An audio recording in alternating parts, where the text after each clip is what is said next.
नमस्कार, न्याय 24 देख रहे हैं आप और मैं हूं पुनीत मोहन। लोकसभा चुनाव के 2 चरणों पर मतदान हो चुका है और तीसरे चरण के लिए घमासान जारी है। ऐसे में यूपी की लड़ाई अब बेहद दिलचस्प बनी हुई है। इस बार बहुजन समाज पार्टी चुनाव में अकेले ताल ठोक रही है। ऐसे में बसपा सुप्रीमो मायावती की रणनीति ने एनडीए हो या इंडिया गठबंधन दोनों की नींद उड़ा रखी है।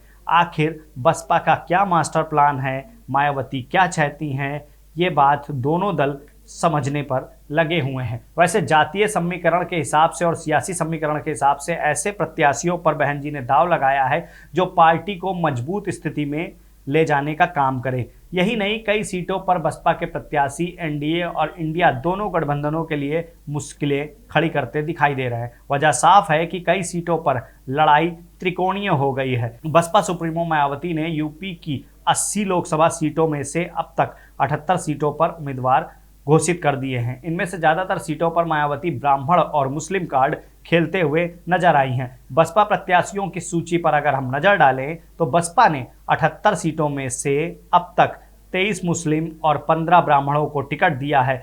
बसपा सुप्रीमो मायावती इस बार लोकसभा चुनाव में ब्राह्मण और मुस्लिम प्रत्याशियों पर ज़्यादा भरोसा करती हुई दिखाई दे रही हैं। इनके अलावा मायावती ने 5 क्षत्रिय और 4 यादव समाज से आने वाले उम्मीदवारों को भी मैदान में उतारा है। इनके अलावा बसपा ने 4 महिलाओं को भी टिकट दिया है। बसपा के उम्मीदवारों की सूची की अगर हम बात करते हैं तो जातीय समीकरण को मायने में रख करके ये सूची तैयार करी है मायावती ने, और मायावती का हमेशा मुस्लिम और ब्राह्मण कार्ड पर जोर रहा है। इसे मायावती की सोशल इंजीनियरिंग के तौर पर देखा जा रहा है। बसपा सुप्रीमो मायावती इस समीकरण के सहारे 2007 में पूर्ण बहुमत की सरकार यूपी में बनाने में सफल रही थी।